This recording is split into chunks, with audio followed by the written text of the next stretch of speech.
Bab 11.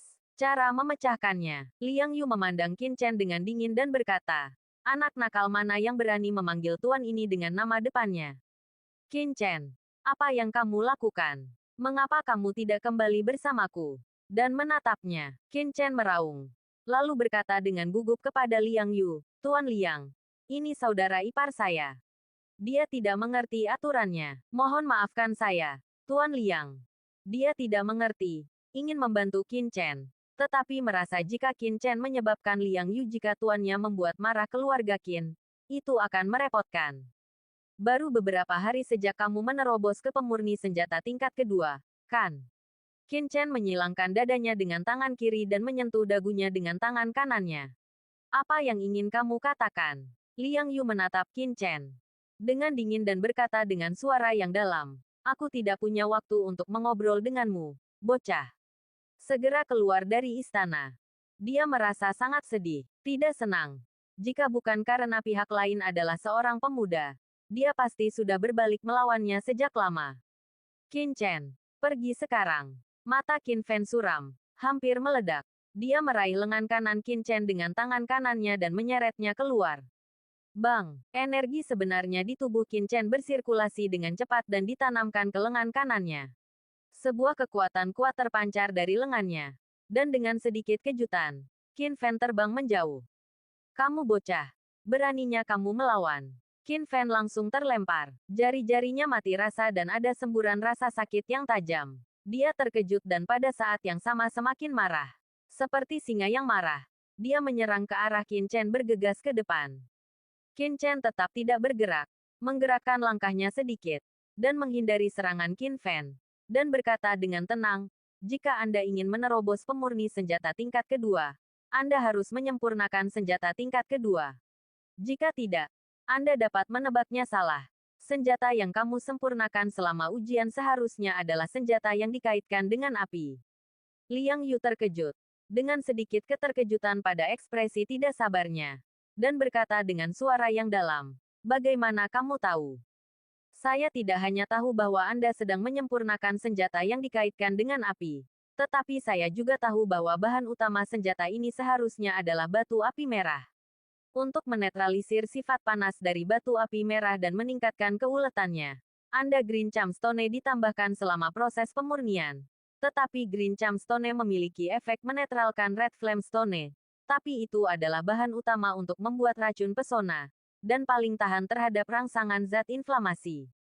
Qin Chen menggelengkan kepalanya dan berkata dengan penyesalan, untuk menyempurnakan senjata harta karun tingkat kedua, kamu tidak melakukannya ragu untuk memberi makan diri Anda sendiri dengan racun.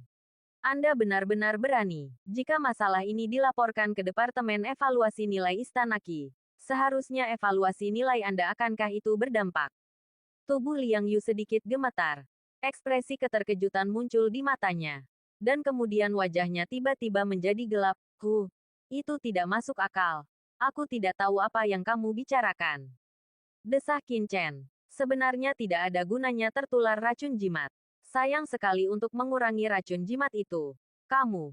Sebenarnya saya meminum pil detoksifikasi khusus. Haha. Bahan utama pil detoksifikasi khusus adalah bunga halus. Bunga halus itu sifatnya dingin racun. Membiarkan racun menembus ke dalam 5 organ dalam lebih cepat. Ke-6 organ dalam itu seperti bunuh diri secara perlahan. Tahukah kamu? Oh, aku lupa. Qin Chen tersenyum. Kamu hanyalah seorang pemurni senjata, bukan seorang alkemis. Wajar jika tidak mengetahui hal ini. Ekspresi Liang Yu kusam. Dan butiran keringat berjatuhan dari dahinya dalam hatiku melonjak seperti gelombang. Dan aku menatap dengan galak melihat Qin Chen, siapa kamu? Aura pembunuh yang mengerikan menyapu dirinya. Qin Fen dan Zhao Lingshan hanya merasa kedinginan. Baru kemudian mereka menyadari bahwa Liang Yu bukan hanya seorang praktisi tingkat 2 tuan juga merupakan pembangkit tenaga listrik tingkat surga. Qin Chen, jika kamu terus berbicara omong kosong, berhati-hatilah. Aku akan kembali dan melapor kepada ayahmu dan mengeluarkan kamu dan ibumu dari keluarga Qinku. Qin Fen meraung cemas. Tuan Liang, tolong jangan marah. Kami pergi sekarang. Qin Fen berkata kepada Liang Yu dengan cemas, sambil meneteskan keringat dingin. Aku ingin pergi sekarang. Tapi sudah terlambat. Liang Yu bergerak dan berada di depan Qin Chen dalam sekejap. Dia melepaskan ki surgawinya dan tangan kanannya seperti jaring, menjebak tubuh Qin Chen dengan erat dan jatuh. Sebelum energi yang kuat jatuh, Qin Fenzhen di samping Qin Chen terbang keluar. Jika aku jadi kamu, aku tidak akan pernah memilih untuk mengambil tindakan. Di bawah cakar yang tajam, Qin Chen tetap tidak bergerak. Tubuhnya lurus seperti lembing. Dan berkata dengan tenang, saat kamu mengaktifkan energi sejatimu. Titik akupuntur Tianmen. Baihui titik akupuntur. Apakah titik pusatnya sangat nyaman? Apakah meridian di sekujur tubuh terasa sakit seperti digigit semut? Petik 2. Tubuh Liang Yu bergerak-gerak seperti tersengat listrik. Dan tangan kanannya seperti membeku. Dan dia tidak bisa jatuh, peduli apa. Qin Chen berkata dengan ekspresi penyesalan. Sayang sekali. Bakat yang bagus untuk menyempurnakan senjata. Tapi sekarang dia telah kehilangan semua meridiannya dan menjadi orang yang tidak berguna. Mata Liang Yu ketakutan. Seluruh tubuhnya gemetar. Dan dia berkata dengan gemetar, kamu. Dia berkata, kamu, untuk waktu yang lama. Tapi tidak bisa mengucapkan sepatah kata pun. Tuan, ada apa denganmu? Zhao Lingshan, yang berdiri di dekatnya, merasakan ada yang tidak beres dan muncul dengan keraguan. Kalian semua, mundurlah. Liang Yu tiba-tiba berteriak. Zhao Lingshan menghentikan langkahnya dan sedikit linglung. Apakah kamu tidak mendengar itu? Keluar dari sini. Liang Yu menatap Zhao Lingshan dan Qin Fen dengan dingin. Tatapan itu seperti substansi, menyebabkan keduanya gemetar dan buru-buru membungkuk dan mundur. Setelah keduanya pergi, Liang Yu menatap Qin Chen dengan mata dingin dan berkata-kata demi kata, siapa kamu? Qin Chen berkata dengan ringan, tidak peduli siapa saya. Yang penting saya bisa menyelamatkan Anda hidup. Mata Liang Yu berkedip dan dia mencibir. Jangan khawatir. Qin Chen menggelengkan kepalanya, merentangkan tangannya tanpa daya, dan berbalik untuk pergi. Kalau begitu tidak perlu bicara. Awalnya saya ingin memberi Anda jalan yang jelas. Tetapi Anda harus melakukannya. Saya tidak punya masalah dengan itu. Orang tidak berguna. Datanglah kapanpun kamu mau. Pergi kapanpun kamu mau. Itu tidak semudah itu.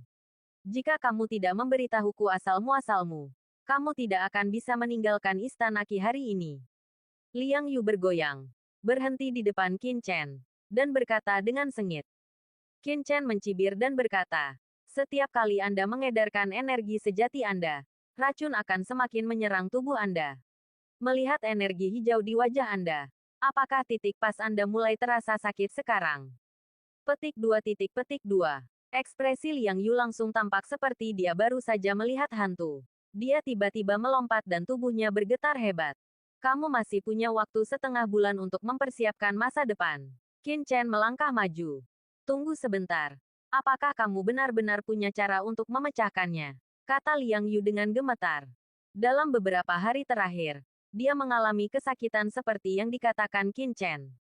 Dalam penilaian pemurni senjata tingkat kedua baru-baru ini, dia menggunakan batu api merah untuk menyempurnakan senjata api, tetapi untuk memperkuat batu api merah. Kekenyalan tubuhku. Diam-diam aku menambahkan Green Cham Stone. Namun keesokan harinya aku mendapat serangan Cham Poison dan seluruh tubuhku mati rasa. Untuk menghilangkan racun jimat, dia menghabiskan banyak uang untuk membeli pil detoksifikasi khusus. Siapa yang tahu setelah meminumnya, racun jimat tidak hanya tidak membaik, tetapi meridian di sekujur tubuhnya mulai terasa sakit dalam beberapa hari terakhir. Setelah energi sebenarnya diaktifkan, meridian di tubuhnya menjadi sama menyakitkannya dengan digigit ribuan semut. Dan 3 titik akupuntur Tianmen, Baihui, dan Zongxin seperti pisau yang dipelintir. Ini bukan apa-apa. Tapi sekarang, titik Jiuwei-nya tiba-tiba mulai terasa sakit. Situasinya persis sama dengan apa yang dikatakan Qin Chen. Bab 12. Pemurnian. Ini benar-benar membuat Liang Yu ketakutan. Mengetahui bahwa apa yang dikatakan Qin Chen benar, dia tidak bisa lagi tetap tenang. Tolong beritahu saya cara mendetoksifikasi saya. Saya sangat berterima kasih. Liang Yu dengan bersemangat meraih bahu Qin Chen dan berkata dengan gemetar. Matanya penuh permohonan. Tempat ini kebetulan terpencil dan tidak ada yang melihat pemandangan ini. Jika tidak, semua orang akan terkejut melihat Liang Yu memohon kepada pemuda seperti ini. Qin Chen berkata, Bukankah Anda mengatakan bahwa saya khawatir? Mengapa Anda mempercayainya sekarang? Saya tidak tahu apa-apa tentang Gunung Tai. Jadi tolong beri saya lebih banyak. Yang mulia, hatinya sangat marah dan penuh kebencian. Dan berkata pada dirinya sendiri, dapatkan solusinya dulu. Lalu lihat bagaimana saya berurusan dengan Anda. Petik 2. Qin Chen melirik Liang Yu. Tidak tahu apa yang dia pikirkan. Tetapi hanya berkata dengan ringan, ayo pergi. Liang Yu tertegun. Kemana harus pergi? Pergilah ke ruang pemurnian senjatamu dan sempurnakan sesuatu untukku terlebih dahulu.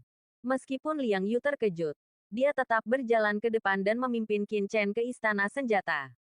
Sebagai master pemurnian senjata tingkat kedua, Liang Yu secara alami memiliki ruang pemurnian senjata terpisah. Sepanjang jalan, Liang Yu memperlakukan Qin Chen dengan hormat. Banyak orang di sekitarnya mulai berbicara setelah melihat adegan ini. Bertanya-tanya siapa pemuda ini. Kami di sini. Tidak lama kemudian, Liang Yu membawa Qin Chen ke sebuah ruangan dengan segala jenis alat pemurnian.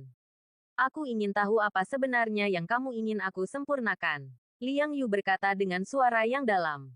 Qin Chen mengambil pena dan kertas dan dengan cepat menggambar jarum ilahi meridian surgawi. Dia berkata dengan ringan, saya ingin Anda menyempurnakan 18 jarum ajaib sebesar ini. Liang Yu mengambil gambar itu dengan ekspresi tenang dan berkata dengan santai. Melihat ke bawah, ekspresi aslinya yang biasa-biasa saja membeku sesaat. Secara bertahap menunjukkan sedikit keterkejutan. Dan kemudian berubah menjadi keterkejutan. Dan dia sangat terkejut. Saya melihat jarum hitam yang sangat tipis digambar pada gambar yang diberikan oleh Qin Chen. Panjangnya 3 inci dan keseluruhannya berbentuk spiral. Setiap bagiannya sangat halus. Dan diameter serta lebar setiap bagiannya juga berbeda. Dan di jarum halus ditutupi dengan berbagai prasasti dan jimat yang rumit. Yang mempesona. Pada pandangan pertama, gambar itu tampak seperti jarum tipis. Tetapi setelah dianalisis dengan cermat, ternyata sangat halus. Seperti sebuah karya seni. Sangat sulit. Jauh lebih unggul dari beberapa senjata harta karun tingkat kedua. Yang lebih mengejutkan Liang Yu adalah metode menggambar Qin Chen sepenuhnya didasarkan pada struktur pemurnian. Dan setiap detail dibuat secara ekstrim. Itu jauh lebih detail daripada banyak gambar senjata harta karun yang dia lihat diturunkan dari zaman kuno tampak seperti gambar tempa seperti buku teks. Tanpa ditemukan kekurangan. Liang Yu menarik napas dalam-dalam. Keterkejutan di matanya mereda. Dan dia berkata dengan suara terkonsentrasi. Meskipun saya adalah pemurni senjata tingkat kedua, kecanggihan jarum ajaib ini jauh melebihi senjata tingkat kedua. Bahkan senjata tingkat ketiga mungkin jauh di belakang. Bagaimana kalau Anda meminta saya untuk memperbaikinya? Bagaimana mungkin saya tidak memikirkan apapun yang dapat Anda pikirkan? Jangan khawatir. Saya akan membimbing Anda. Yu memandang Qin Chen dengan curiga. Tetapi melihat wajah Qin Chen yang tenang dan tidak terlihat seperti sedang bercanda sama sekali. Dia merasa terkejut dan berkata dengan sungguh-sungguh, bahan apa yang digunakan untuk pemurnian? Gunakan saja Black Shine Stone yang baru saja kamu dapatkan. Apa? Liang Yu berkata dengan marah. Inilah yang diminta Pangeran Kedua An Pinghou kepadaku untuk menyempurnakan senjata harta karun itu. Bagaimana aku bisa menjelaskan kepadanya setelah menggunakannya? Qin Chen menatapnya sambil tersenyum dan berkata, kamu pasti ada jalan. Ekspresi Liang Yu berubah beberapa kali. Lalu dia mengertakkan gigi dan berkata, bagaimana aku bisa mempercayaimu? Qin Chen tersenyum tipis. Dan perlahan mengucapkan beberapa rumus peredaran Qi. Dan berkata, jika Anda mengedarkan Qi sesuai dengan rumus yang saya katakan, Anda akan tahu bahwa saya tidak berbohong kepada Anda. Dan Qi di tubuhnya tapi dia mulai beroperasi sesuai dengan instruksi Qin Chen. Dan tubuhnya tiba-tiba bergetar. Qi tingkat surga yang kental mengalir dengan lancar di meridiannya. Tetapi saat ini, tidak ada perasaan digigit ribuan semut. Dan bahkan rasa sakit di titik akupuntur pun sangat berkurang. Liang Yu bahkan berpikir sejenak bahwa kondisinya telah sembuh. Qin Chen di samping dengan kejam menyela fantasinya. Metode ini hanya menghilangkan rasa sakit ketika penyakit Anda menyerang.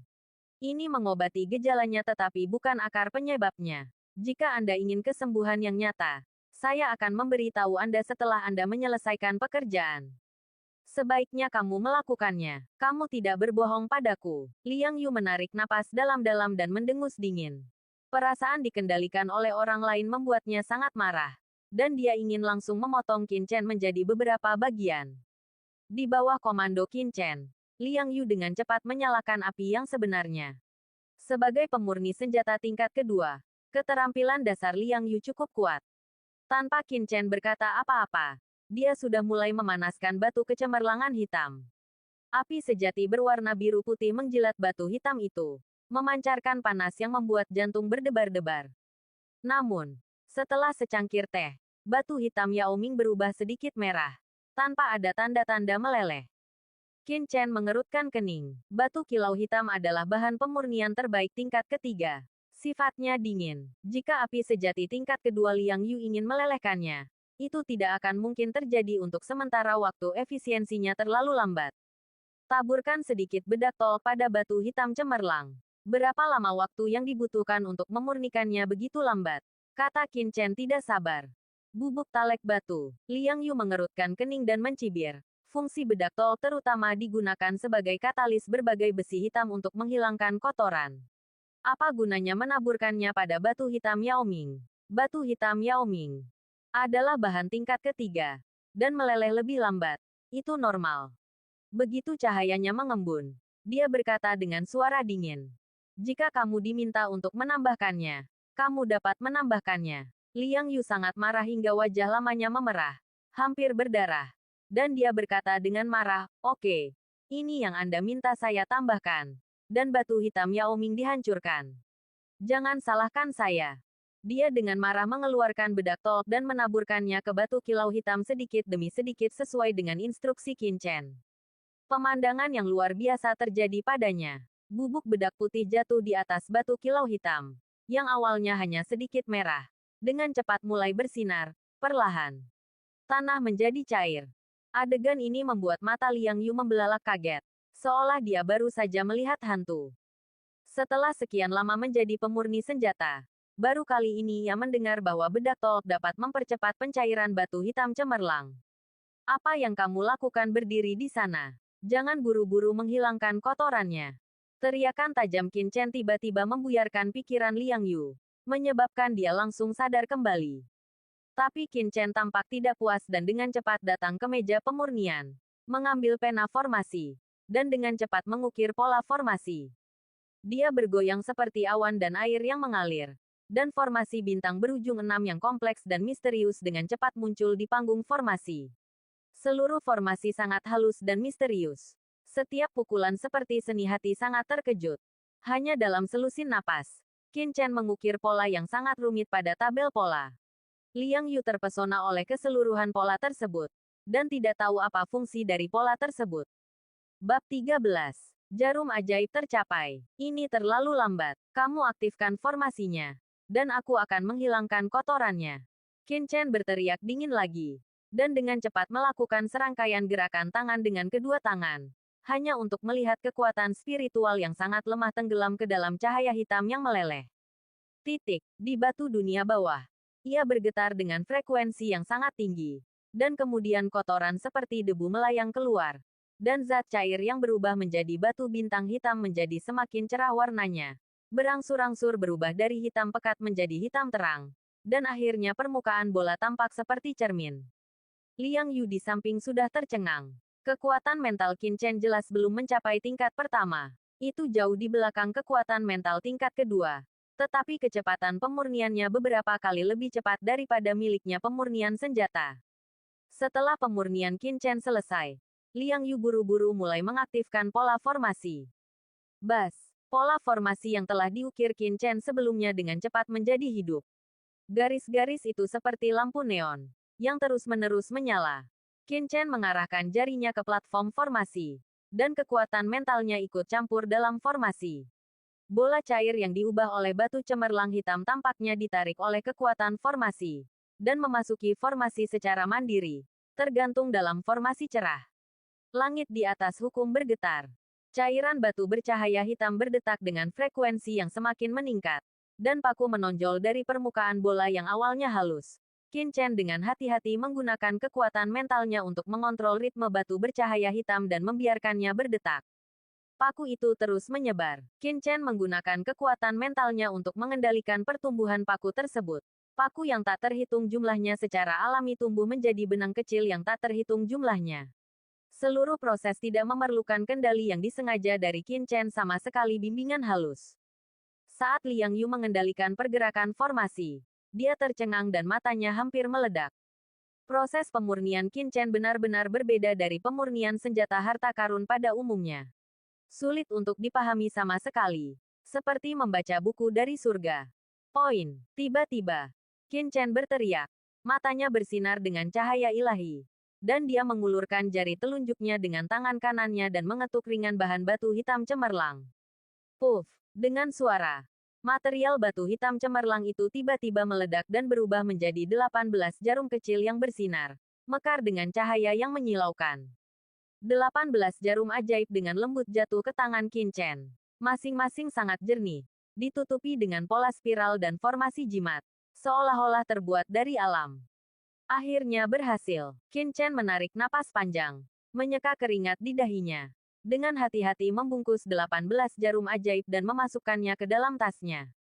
Dia menggunakan pengalamannya yang kaya di kehidupan sebelumnya, ditambah dengan bantuan Liang Yu, untuk akhirnya menyempurnakan jarum ilahi Vena Surgawi, yang mungkin tidak dapat disempurnakan oleh penyuling senjata tingkat ketiga biasa, dan dia merasakan kepuasan di dalam hatinya.